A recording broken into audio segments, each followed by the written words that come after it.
नमस्कार दोस्तों, मैं पवन आप सभी का स्वागत करता हूं आपके अपने YouTube परिवार ईजू जोन में। दोस्त, आज हम लोग एक बेहतरीन टॉपिक पढ़ने वाले हैं जो है ब्रेन, जो कि हमारे पूरे बॉडी को कंट्रोल करता है। आप कह सकते हैं the boss of the body, boss of the body, क्योंकि किसी भी प्रकार के कार्य करने के लिए हमें जो नियंत्रण प्रदान करता है हमारे बॉडी को, वो कौन है? ब्रेन। वो कौन है? ब्रेन। लेकिन ब्रेन समझने से पहले हमें नर्वस सिस्टम को समझना होगा।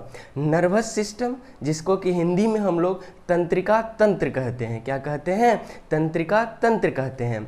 इसलिए समझना होगा क्योंकि हमारा जो ब्रेन है, यह जो ब्रेन है, यह किससे बना होता है? न्यूरॉन से बना होता है, नर्वस सिस्टम से ही बना होता है।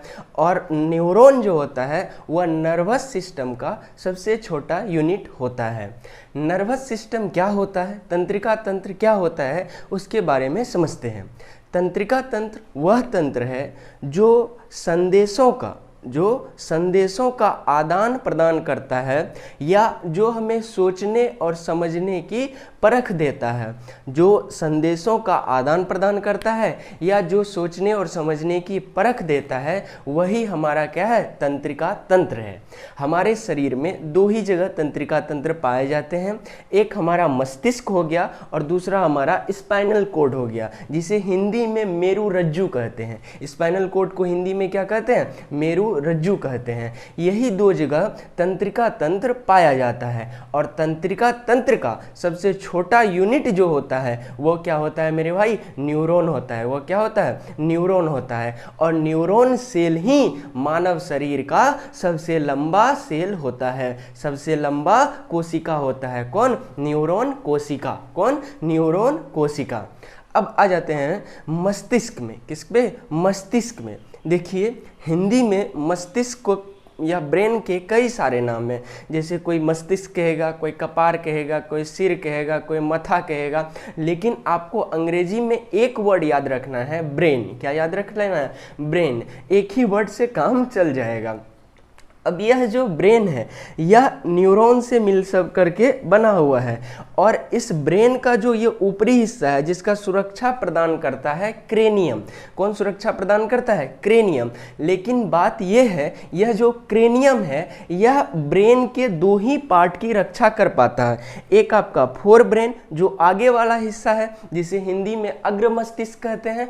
और एक आपका मिड ब्रेन। मिड ब्रेन मतलब जो मध्य मस्तिष्क है, इसकी रक्षा करता है। लेकिन आपका जो पश्च मस्तिष्क है, जो जिसे हिंड ब्रेन कहते हैं, यहाँ क्रेनियम नहीं पाया जाता है। जिस कारण से हमें कभी भी पश्च मस्तिष्क पर प्रहार नहीं करना चाहिए। कई शिक्षकगण भी कर देते हैं, कोई दोस्त मित्र भी कर देते हैं, लेकिन ऐसा नहीं करना चाहिए, क्योंकि वह डायरेक्ट प्रहार आपके मस्तिष्क पर हो जाएगा।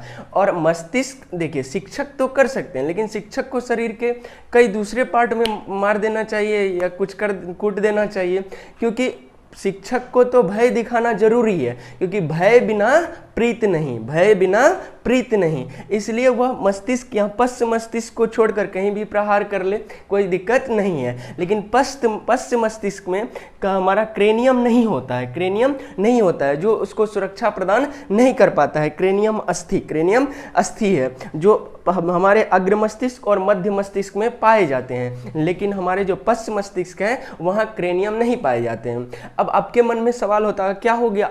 अगर प्रहार हो गया तो वहाँ सेल खराब होगा। सेल खराब होगा तो हमारे अन्य बॉडी के अन्य पार्ट में भी सेल खराब होता है, लेकिन फिर वह क्या हो जाता है? ठीक हो जाता है। लेकिन हमारे भाई ब्रेन में एक बार सेल खराब होने के बाद, एक बार ब्रेन का एक सेल डेड हो जाने के बाद, वह पुनर्निर्माण नहीं होता है, उसका रिपेयरिंग नहीं होता है। जबकि हमारे शरीर के किसी भी सेल में, हमारे शरीर के किसी भी जगह के कोई सेल अगर खराब हो जाता है, तो वहाँ सेल में सेंट्रोसोम पाया जाता है। क्या पाया जाता है? सेंट्रोसोम पाया जाता है, जो कि उस खराब सेल को क्या कर देता है? ठीक ठाक कर देता है। मान के चलिए कोई आपको यहाँ पे चोट लगा दिया या पीट दिया तो वहाँ क्या हो जाता है, काला हो जाता है, इस जगह पे काला हो जाएगा। लेकिन अब वहाँ जो सेंट्रोसोम है, लाइसोसोम है, ये सब वगैरह उसको साफ सुथरा करके एकदम से 2-4-5 दिन में ठीक कर देता है। लेकिन हमारे जो मस्तिष्क है, जो ब्रेन है, उसमें सेंट्रोसोम नहीं पाया जाता है, जिस कारण से किसी भी कोशिका के नष्ट हो जाने या खराब हो जाने के बाद उसका रिपेयरिंग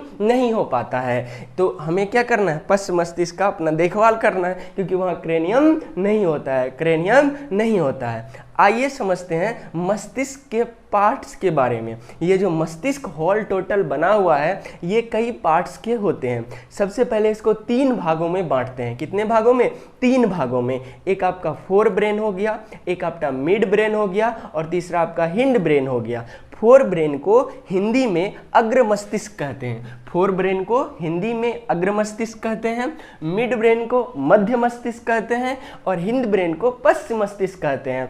ये फोर ब्रेन मतलब अग्र मस्तिष्क, मस्तिष्क का आगे वाला हिस्सा, मस्तिष्क का आगे वाला हिस्सा, मध्य मस्तिष्क मतलब ये बीच वाला हिस्सा, और पश्च मस्तिष्क मतलब पीछे वाला हिस्सा।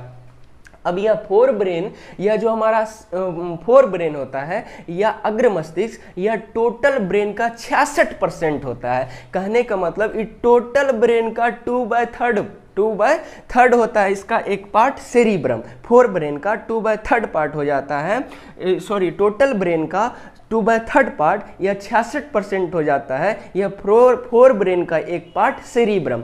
फोर ब्रेन के 3 पार्ट हो जाते हैं। एक आपका सेरिब्रम हो गया, दूसरा आपका थैलेमस हो गया, और तीसरा आपका हाइपोथैलेमस हो गया। इसी तरह से मिड ब्रेन का 2 पार्ट हो जाता है। एक आपका कार्पोरा हो गया, दूसरा सेरिब्रल पेंडिकल हो गया, और तीसरा सेरिबेलम और मेडुला ऑब्लांगाटा होता है। अब इन सभी पार्ट का क्या क्या कार्य है उस सभी को हम लोग समझते हैं। फोर ब्रेन का पहला पार्ट सेरिब्रम होता है। यह हमारे स्मरण शक्ति और इच्छा शक्ति को कंट्रोल करता है। सेरिब्रम क्या करता है? हमारे स्मरण शक्ति और इच्छा शक्ति को कंट्रोल करता है, और यह टोटल ब्रेन का 66% हो जाता है, यानी कि 2/3 हो पूरा ब्रेन का पार्ट हो जाता है। कौन? सेरिब्रम। कौन? सेरिब्रम। यह जो थैलेमस है, यह बाहरी वातावरण को नियंत्रण करता है, जैसे सर्दी है, गर्मी है, बाहरी वातावरण जितने भी है, दर्द है, कोई कूट दिया तो उसमें क्या होगा? दर्द होगा। तो इसको कौन कंट्रोल करेगा? टोटल बॉडी के हर एक पार्ट्स को कंट्रोल ब्रेन करता है, लेकिन ब्रेन का भी एक पार्ट है जिसे हम लोग थैलेमस कहते हैं, जो बाहरी वातावरण को क्या करता है? कंट्रोल करता है। बाहरी वातावरण को कंट्रोल कौन करता है मेरे भाई? थैलेमस करता है। कौन करता है? थैलेमस करता है। और तीसरा आ जाता है हाइपोथैलेमस। ये बड़ी कमाल की चीज है। हाइपोथैलेमस जो है हमारे शरीर के इंटरनल जो चीज होते हैं, जैसे आपका रक्तचाप हो गया, ब्लड प्रेशर हो गया, आपका जो ये फीलिंग आता है, इमोशन होता है, या प्रेम होता है, घृणा होता है, इन सभी चीज़ों को कंट्रोल कौन करता है? हाइपोथैलेमस करता है। जैसे कहते हैं ना, कुछ कुछ होता है, प्यार में कुछ कुछ होता है, वह कुछ नहीं होता है, वह सब हाइपोथैलेमस का कमाल है। किसका कमाल है? हाइपोथैलेमस का कमाल है, क्योंकि यही हमारे प्रेम, घृणा सभी को कंट्रोल करता है। प्रेम, घृणा सभी को कंट्रोल कौन करता है? ब्रेन का फोर ब्रेन पार्ट का तीसरा टाइप हाइपोथैलेमस। कौन कंट्रोल करता है? हाइपोथैलेमस कंट्रोल करता है। दूसरा आपका जाता है मिड ब्रेन। क्या जाता है? Mid brain. और मिड ब्रेन का पार्ट आ जाता है कार्पोरा। क्या जाता है? कार्पोरा। यह हमारे आंख और कान के द्वारा जो मैसेज जाता है ब्रेन को, उसी को कंट्रोल करता है। कौन करता है? कार्पोरा। मान के चलिए आप किसी को देखे तो उसका फोटो को तो आप स्कैन कर लिए, लेकिन वह जिसको आप देखे, मान के चलिए वो स्कूटी वाली हो, तो वह आपका कौन बताएगा कि वह कौन है? वह कौन है? तो ये आपको कार्पोरा, या इसका कंट्रोल कौन करता है? कार्पोरा करता है। तो आपका आंख और कान के मैसेज को जो आप सुनते हैं या जो देखते हैं, उसको कंट्रोल कौन करता है? आपका ब्रेन का मिड ब्रेन का पार्ट कार्पोरा। कौन करता है? ब्रेन का मिड ब्रेन का पार्ट कार्पोरा। और दूसरा मिड ब्रेन का पार्ट आ जाता है आपका सेरिब्रल पेंडिकल। कौन आ जाता है? सेरिब्रल पेंडिकल। सेरिब्रल पेंडिकल क्या करता है? यह हमारे मस्तिष्क को और हमारे मेरुरज्जु को जोड़ने का कार्य करता है। यह हमारे मस्तिष्क और मेरुरज्जु को जोड़ने का कार्य करता है। कौन? सेरिब्रल पेंडिकल। तीसरा पार्ट आपका आ जाता है हिंड ब्रेन, जिसे हम लोग पश्च मस्तिष्क कहते हैं, और यहाँ क्रेनियम नहीं होता है। अब इसी में दो टाइप हो जाते हैं, एक आपका आ जाता है सेरिब्लम, दूसरा आ जाता है मेडुला ऑब्लांगाटा। क्या आ जाता है? सेरिब्लम और मेडुला ऑब्लांगाटा, साथ साथ बोलना है, पार्ट्स आपको याद हो जाएगा। Cerebellum, medulla oblongata, cerebellum, medulla oblongata. Cerebellum क्या करता है? यह हमारे बॉडी के बैलेंसिंग को कंट्रोल करता है। बैलेंसिंग ऑफ बॉडी को कंट्रोल कौन करता है मेरे भाई? सेरिबेलम करता है। देखते होंगे जो शराब पीते हैं उसका बैलेंसिंग ऑफ बॉडी गड़बड़ा जाता है। क्यों गड़बड़ा जाता है? क्योंकि शराब में जो अल्कोहल होता है वह हमारे ब्रेन के पार्ट सेरिबेलम को ही डिस्टर्ब कर देता है, जिसके कारण से हमारा सेरिबेलम ठीक ठाक काम नहीं कर पाता है और एकदम वो लड़बड़ाने लगता है। वह कौन है? वह कौन डिस्टर्ब हो जाता है? सेरिबेलम। अगर सेरिबेलम डिस्टर्ब हो गया तो हमारा ब्रेन का क्या होगा? हमारा जो बैलेंसिंग ऑफ बॉडी क्या हो जाएगा? गड़बड़ा जाएगा, बैलेंसिंग ऑफ बॉडी गड़बड़ा जाएगा। और दूसरा जो हिंड ब्रेन का पार्ट होता है वो होता है मेडुला ऑब्लांगाटा। क्या हो जाता है? Medulla oblongata. मेडुला ऑब्लांगाटा क्या करता है? हमारे शरीर में होने वाली वे सभी अनैच्छिक क्रियाओं का यह कंट्रोल करता है। अनैच्छिक क्रिया कहने का मतलब जिस क्रिया पे आपका कोई कंट्रोल नहीं होता है, जैसे पलक झपकना, ये आप सोच समझ के कभी झपकते हैं? नहीं, यह ऑटोमेटिक होते रहता है, ऑटोमेटिक होते रहता है। जैसे आपका छींक आना, क्या कभी सोच समझ के छींकते हैं? नहीं, यह ऑटोमेटिक है। जो अनैच्छिक है, जो आपकी क्रिया, जो आपके इच्छा के अनुसार नहीं होती है, ये हमारा क्या हो जाता है? अनैच्छिक क्रिया हो जाता है। क्या हो जाता है? अनैच्छिक क्रिया हो जाता है। और इसका कंट्रोल हमारे ब्रेन का पार्ट मेडुला ऑब्लांगाटा करता है। कौन करता है मेरे भाई? मेडुला ऑब्लांगाटा करता है। ये टोटल ब्रेन का पार्ट्स था जिसे आप लोगों ने बेहतरीन ढंग से समझ पाए होंगे।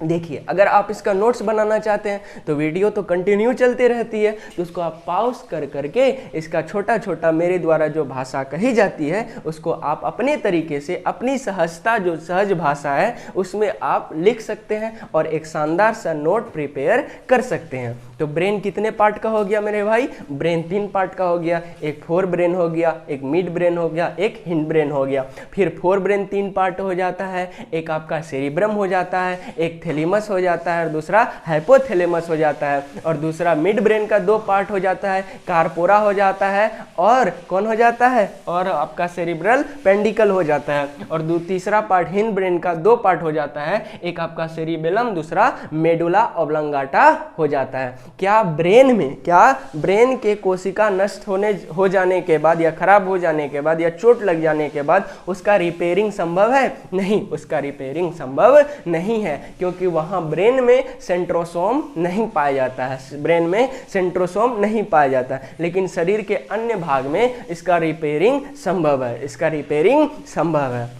तो दोस्त, आशा करते हैं आप ब्रेन को बेहतरीन ढंग से समझ पाए होंगे, और जब आप वीडियो को देखे होंगे तो लाइक तो अवश्य कर दीजिएगा। लाइक तो आप कर ही दीजिएगा। अगर आप इसी लेक्चर के साथ इस YouTube परिवार से जुड़े हैं तो इसको सब्सक्राइब कर लीजिए, और इन सभी वीडियो को अपने दोस्त मित्रगण के साथ क्या कर दीजिए? शेयर कर दीजिए। ये तो आप कर ही दीजिएगा, लेकिन फिर भी मेरा फर्ज है कहना, हम कह देते हैं। ठीक है, तो अब मिलेंगे नेक्स्ट वीडियो में। जय हिंद।